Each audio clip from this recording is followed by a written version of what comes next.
And we are live. It's your favorite insurance agent, Darnold Jr. Darnold Kimball Jr. I never use my whole name. It's usually Darnold Jr. And Dr. Michelle DeSalle. Michelle LaSalle, the Wealth Tattletale.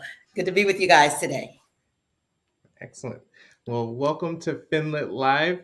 And this is the show where we talk about financial literacy so you could get educated. If you're not where you want to be financially, the difference between where you're at now and where you want to be is education and application. It's one thing to know it, but you got to apply it. So we have a very exciting show for you guys today. You know, real estate is a hot topic right now. And so we're actually going to talk about there's a lot Yeah. of buyers or a lot of people that own their houses right now that don't want to sell their houses because they're afraid they're not going to be able to buy a new house, right? And so one of the ways to get around that is to buy a new build. And so that's the subject of today's topic. And we're going to talk about tips and tricks on how to buy a new house from the builder. And so I'm excited about it. I don't know about you, Doctor. I am. I really am. It's a ever evolving topic. And so you think you have the information, you need to learn something new. So I'm excited about the information that she's going to share with us tonight. Excellent. So go ahead and smash that like button. Let us know where you're from. Put in the comments where you're from. I always was curious, like who's tuning in. And if you're watching live, put hashtag live. If you're watching the replay, go ahead and put in the chat hashtag replay. And let's go ahead and get lit.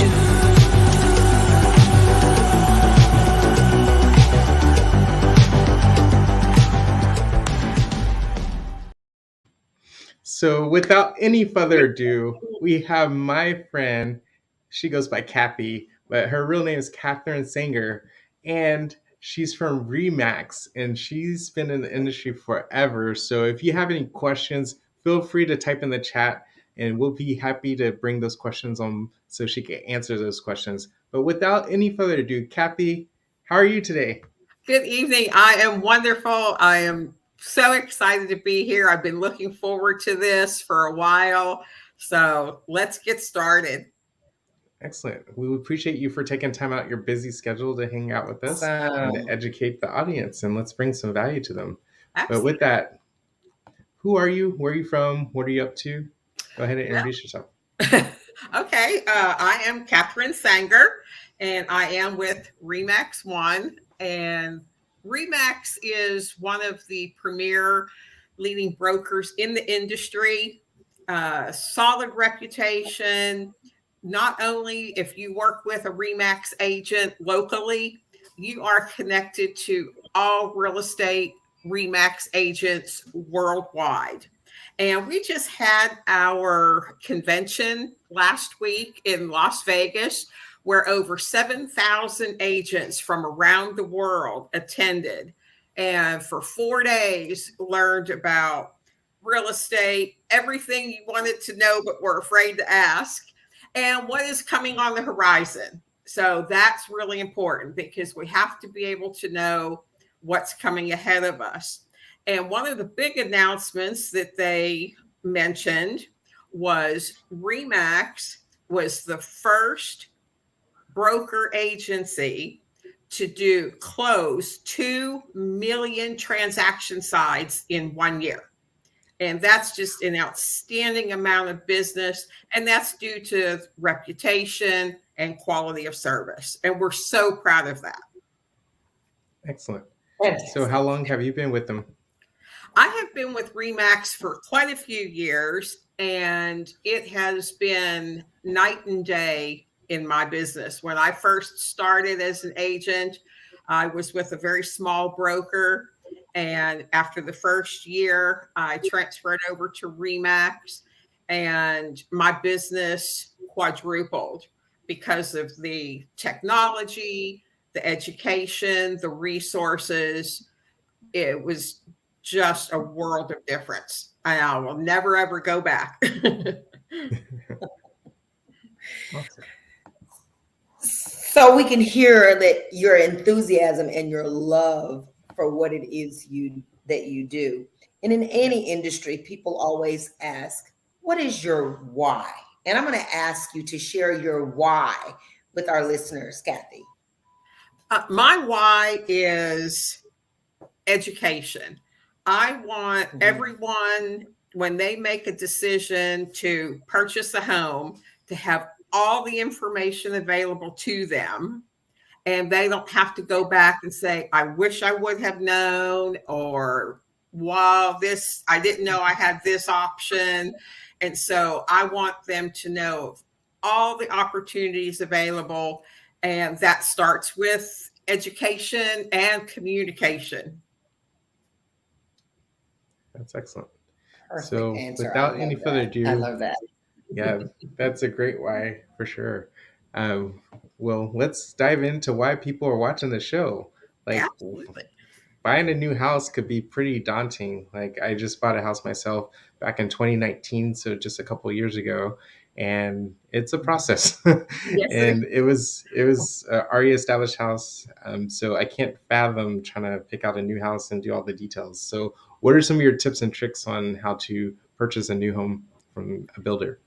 Well, first you have to decide, do you want to look at resale or new construction? And I think some of what we're going to talk about today may focus a little more on the new construction side, because there are some nuances to both. But again, getting back to the education, uh, a lot of consumers are missing the mark. And so there's a lot of things they need to be aware of with new construction. And especially in today's volatile market, houses we all know are flying off the market, and on the resale side, and it's really affecting the new construction side and how they handle their business. In the past, you could start from dirt build, you can start with inventory homes. There were so many different options. And now, because of some supply chain issues and things like that, the builders are experiencing. So there are some additional obstacles to overcome. So the first thing a lot of consumers think of, they walk into the new home construction sales center, and there's this beautiful model home that's been furnished by professional designers, and everything is new and shiny, and everyone's in awe. It's just like, when you walk in to buy a new car, you're just taken in by all the shiny bells and whistles.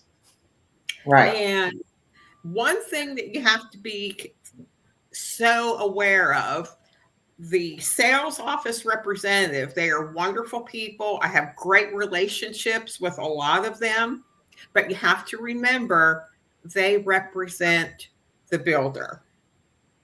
And you, as the consumer, need someone to represent you and your interests. Mm-hmm. So I think, I have kind of some notes, or, there are many reasons to work with an agent when you are going into a new construction. And let me just hit a couple highlights with a couple of them. And then, you can ask some questions or throw in some comments. But one of them is selecting the right builder. What materials do they use? Are they what is their reputation? One of the other thing is in selecting options. And that's a big one, because 10 to 14% of your purchase price goes to options. And oftentimes in those design centers where they're trying to get you to upgrade, you can take the builder's baseline and then upgrade after the fact, because there's so much markup on some of the options. So that's why you need someone that's a professional, that knows the ins and outs and how to guide you the best, utilize your upgrade dollars. And a lot of it also has to do with negotiation. Now, one of the things that I have in my wheelhouse, I have a certification. I'm a real estate negotiation expert, and that involved a lot of coursework and classwork and taking a test. But I have the skills that I can negotiate on the consumer's behalf. Yes, consumers can go in and ask questions and, you know, but there are a lot of areas where you can negotiate incentives and different features and things like that.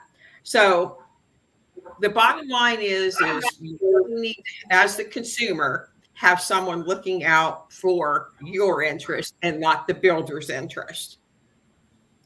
And one last thing I will mention is inspections. You think because you're getting a new home that nothing's wrong. Everything's perfect. It's brand new. Nothing can go wrong. Not the case.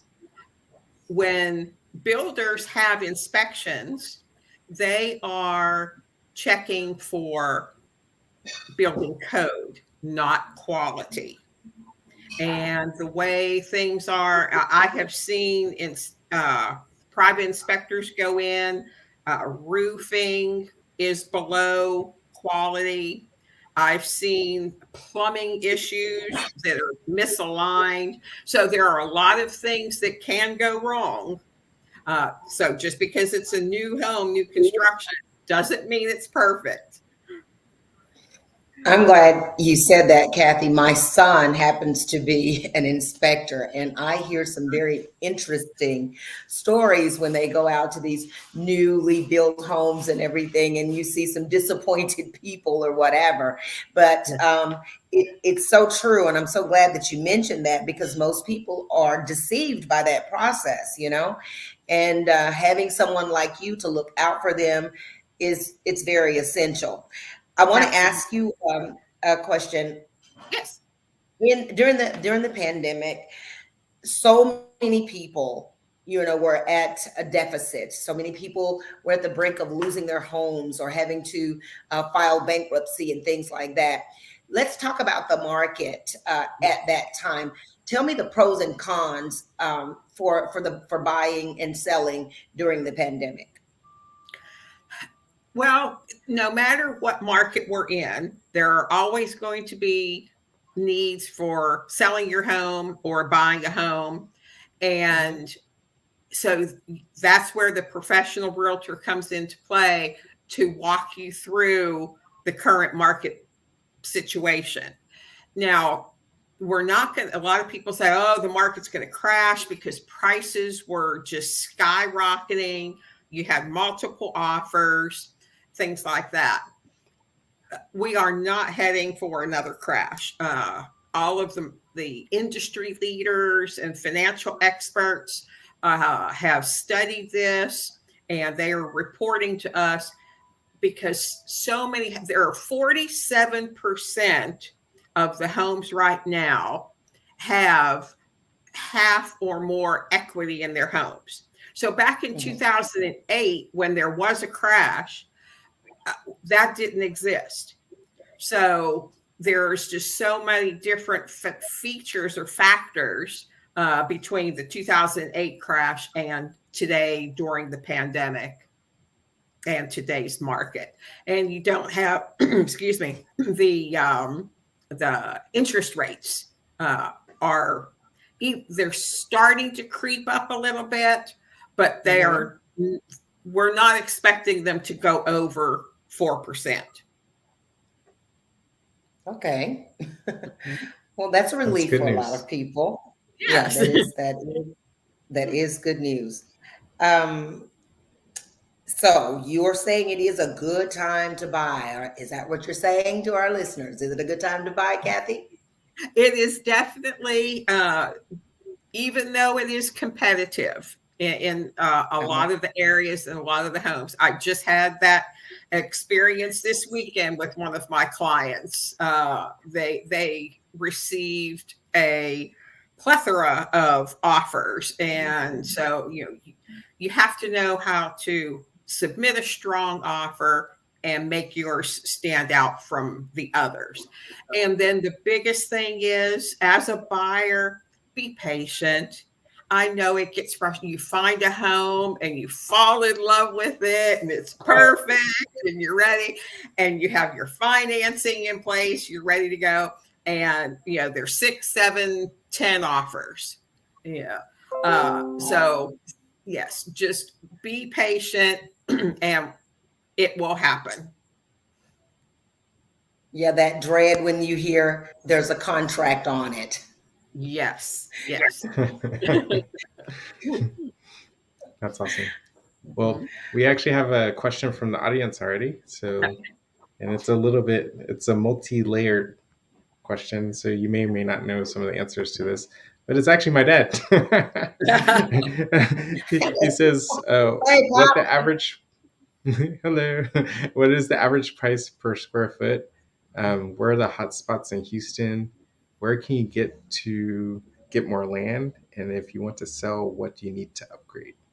Oh, That's a those lot are of questions. Yeah, no, those are all really very great questions. Average price per square foot is going to vary by geographic location. So there's no one set answer. And in order to find that out for your specific home, your specific area, your realtor will give you what's called a CMA, a comparable market analysis. And they will research comparable homes in your area to get that price per square foot. So the answer, it's not a fixed number, depends on geographic location, but that number can be calculated. Hot spots in Houston, pretty much everywhere right now. And in across the country, we're just seeing that it's that type of market right now. So where can you go get more land? Are you talking about like acreage? You're going to look in your rural areas.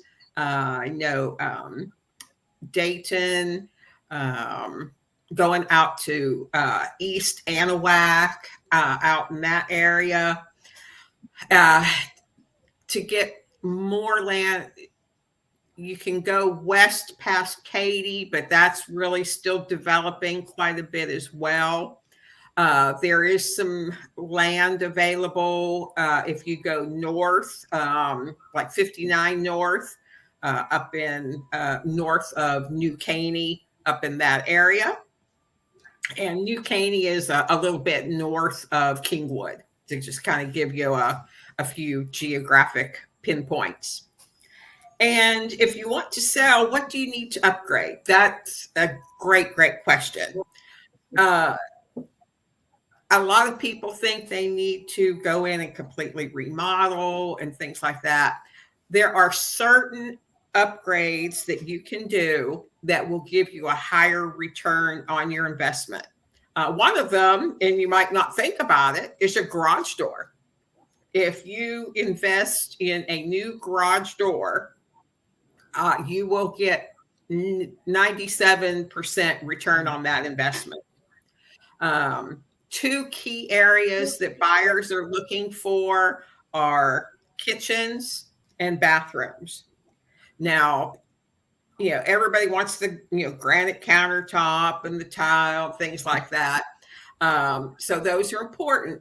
But if you just go in and put in new countertops, you have to look at the cabinets as well, because then it might make your cabinets look old. So it can snowball on you quickly.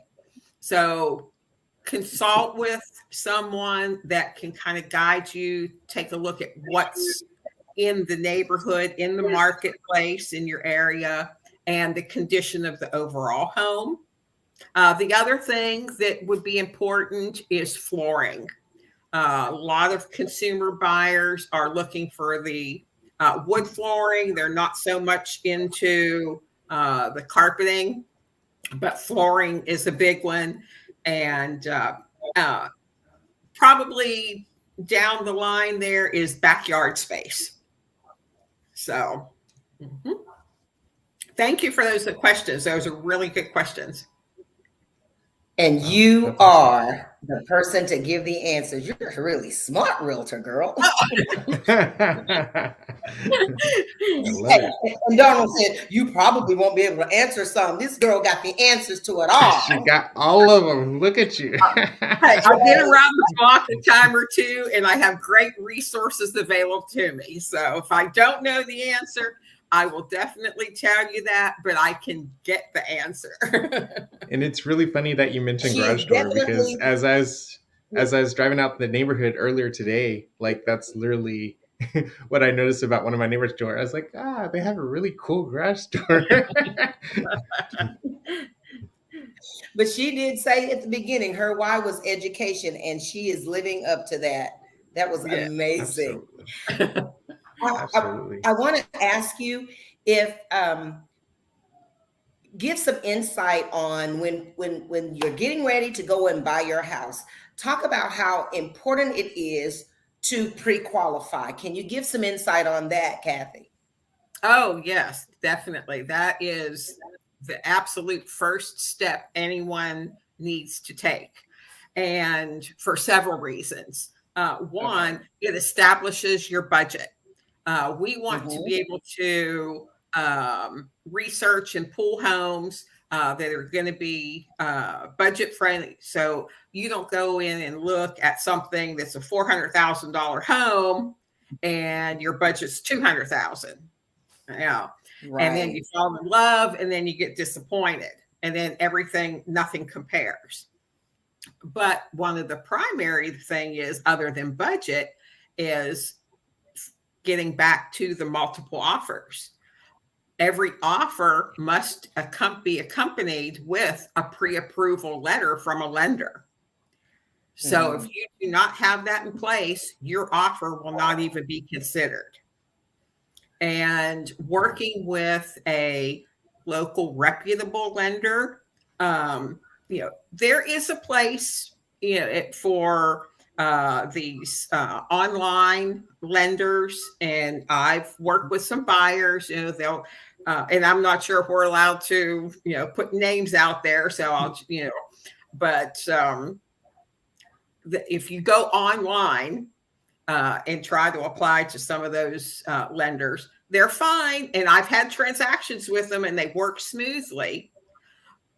But if you are working with a local lender, you're going to get a much more personal service, much more open lines of communication, and your offer will be given a little more higher priority. That's awesome. Thank you. Thank you. It's a process. Great. It's so important to get your pre-qualification letter. Yes. So we have more questions from the audience. And so if you're watching, if you just tuned in, if you have questions about real estate, we have the expert Kathy here. So go ahead and type in the chats, and she'll be happy to answer the questions you have. So once again, it's my dad. And he says, is Porter a good area? Actually, yes, it is. That is developing. Porter, New Caney, Valley Ranch is a developing area out there as far as residential, commercial, shopping, things like that. And plus, not only that, you have the Grand Parkway, Texas 99. So yes, any investment in that area is going to be a good one. Absolutely. And then he also asked, what is the best way to pick a realtor? That really is a good question, because there are, I heard a statistic the other day, and now this is a very broad, across the United States. There are 1.4 million realtors and 1 million properties for sale. Yeah, I heard that. There's more realtors than properties available. Yeah, and if you talk to someone, everyone seems to know 3 or 4 or 5 realtors. So the best way to pick a realtor is somewhat of a interview process. Meet with and interview realtors. Check who their broker are. Check their experience. Sometimes it's a personal connection. You got to click, because when you're entering into this process, I'm going to know a lot about your personal life, your business, your finances, and realtors make sure that because we are bound by professional and legal ethics. And find out if that realtor is connected with TAR and NAR, Texas Association of Realtors, NAR, National Association of Realtors. Check their credentials. There is also a way to check if they have grievances filed against them. So definitely do your homework and interview. This is an interesting question. It's like, can you change realtors? That's a tricky one. But that's a great question though, because when you enter into a relationship with a realtor, we are going to sign an agency agreement. Okay. And we are going to work together. I am going to live up to certain professional and legal requirements to meet that agency agreement. And likewise, you are as well. Okay. There is, you're going to do that for about a 6-month period is common. Okay. So you can change, but so make sure you make your right decision up front. Yeah, I remember when I was in my mid-20s, I had no idea how any of that worked. And I was talking to multiple realtors at the same time. And I didn't realize that was a big no-no. And that is a big no-no. Yeah, absolutely. And it really gets into a lot of ethical issues between the realtors. Yes. Absolutely. Okay, Kathy, you have answered so many good questions and your insight is impeccable. Now I want you to do something out of the ordinary. Give me a funny scenario of trying to sell a house. I want to get the funny about this. Tell me a funny story. Oh my goodness. I'm trying to think of a funny story. It's gotta be. I mean, I know I could tell you some funny stories about listings and listing pictures. And that's one thing.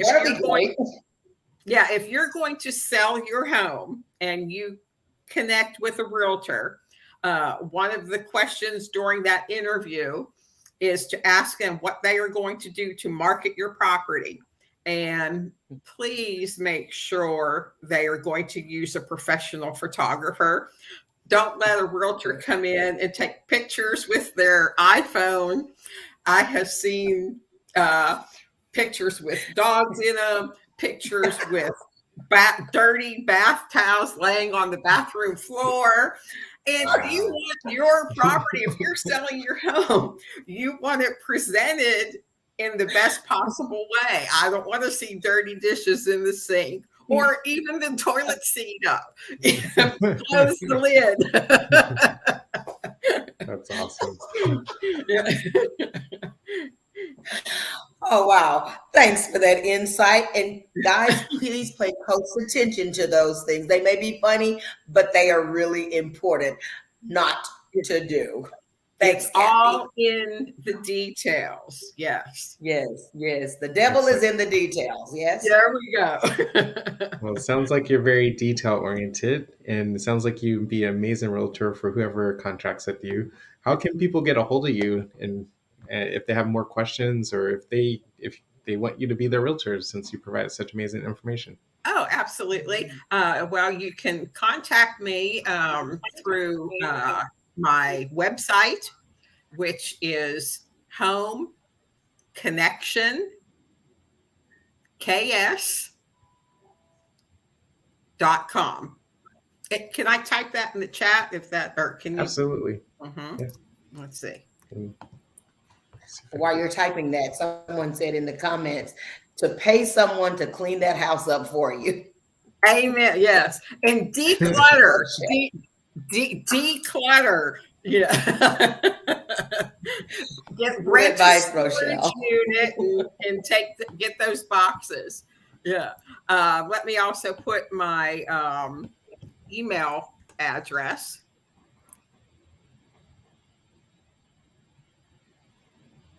It's very similar to my website.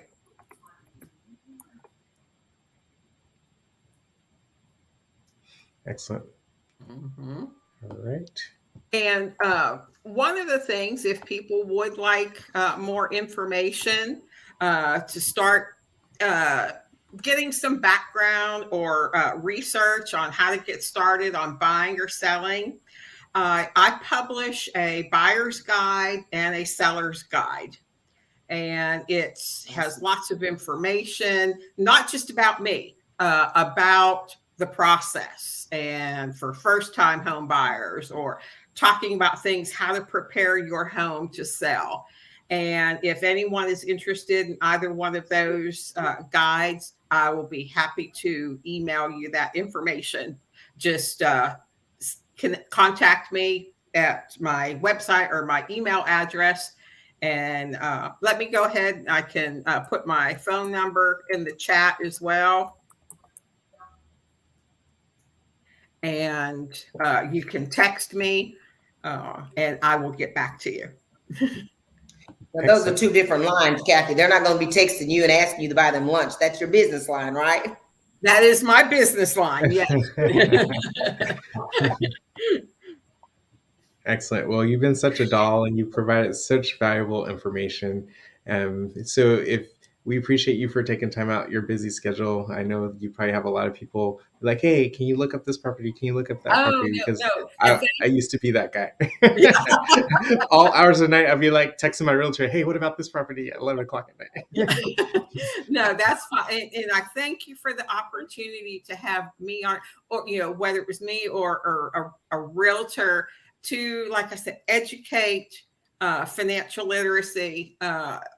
We, prior to the show, we were chatting, and if I didn't know now what at age 20 or 25, I had no idea what it was like to pay rent or credit cards or save money for a down payment, or what it was to finance a home. That was just not part of our education process back then. So to have this financial literacy avenue available to us, thank you, Darnold and Dr. Michelle, for making this possible for your viewers. Yeah, absolutely. It's our pleasure. Education is important. And we do have one last parting question from the audience, so we'll go ahead and put that up. Do they still have first-time home incentives? Occasionally. Sometimes the new construction home builders will offer incentives because the market has changed so much for them. Sometimes they're not offering the incentives because they weren't building the homes, because they couldn't get the supplies. Recently, they have started opening that back up again, and they're offering incentives as far as allowances for upgrades or allowances towards closing costs if you use their in-house lender. So you have to hit it at the right time. They don't offer it all of the time. Is it true that the end of the month is kind of the sweet spot? trying to hit their budget. Well, that's more so when they're trying to close the homes. Yeah, because they're trying to meet their numbers. So yeah. Excellent. Cool. So we appreciate you. And hopefully we Well, can have you back on in the future and get updates. Hopefully we're in a completely different situation this time next year. Right. And one last thing I'll mention too about first time home buyers, not so much for incentives, but with the private lenders, they do have finance programs that target first time home buyers with down payment assistance programs and things like that. So they have so many, there's a vast number of programs available. So that's why it's important to contact a reputable lender and get that pre-approval. Yes. So that's it. If anybody has any other questions we do have one more question. Yeah. And it goes along with what you were just saying. One last question. How much should you save from Miss Bell a year if you're wanting to start the home buying process? Rule of thumb, just kind of give you a ballpark number. To get an FHA loan is 3.5% down payment. A conventional loan is 5% down. A lot of people have the misconception you have to have 20% down. You can if you have those financial resources, but 3.5% for FHA and 5% for conventional. Then the other side of that, as far as financial resources to buying a home, is closing costs. And that's going to be about another 3.5%. So you're looking at about 7 to 8% of the total cost of the home that you need for down payment and closing costs, bare minimum. So give an insight as to how they may allocate those funds per year. That's what she was wanting to know. What are your suggestions on how they can save? I guess that's just going to be on their own personal finances, how diligent they are going to be, because you're going to have those funds in your bank account ready to go. And this is getting a little bit into the lending side, which was probably another episode of your show. But the lender will have to, what they call, source the funds. So if you have a parent or a grandparent that's going to gift you funds, that's a whole nother conversation and another show. So we need to make sure, because what they will look at is they just all of a sudden give you $10,000 to go buy a home. The lender wants to know that that's not going to be a debt that's to be repaid, that it is a true gift. Okay. So like I said, that's just a little teaser, and we could talk about that. But it gives you a little bit of teasing information to talk to your lender or your realtor about. Absolutely. Well, you've definitely given us another show topic. There we go. Absolutely. I just connected with some mortgage brokers right before the show. So hopefully we'll have them on the show later in the future. Yeah. Cool. Well, once again, thank you, Kathy. You've been such a doll, and you provided your wealth of knowledge. So definitely reach out to her if you're in the home buying process, whether you're trying to buy a new build, established build, if you're a seller, whatever, reach out to Kathy and she'll be able to take care of you. Absolutely. Thank you again for having me. Yes, it's been a lot of fun. I've enjoyed it. Thank you. Wow. Oh my gosh. She's so knowledgeable. I was really impressed with Kathy. Absolutely. I mean, in the comments, this was good. So yeah, so people really needed this information. They needed this episode. So I'm ecstatic about that. What was one thing that you learned that you didn't know or realize? Oh my goodness. When she began to talk, okay, I did enjoy the fun part, but when your dad asked that question and all of that insight, I was like, oh my God, that was amazing how she answered each one of those questions. And it was new information to me. so much new information for me, and so I'm really impressed with her. Really, really impressed with the information. And when Miss Bell was asking, that question about, how much to save and to give those figures, whatever. I mean, I've been in my home for over 20 years, so it's been a long time since I went through that process. So many things have changed, and just listening and watching people go through the home buying process is like, oh my God, I can't even imagine doing it again. It's so much.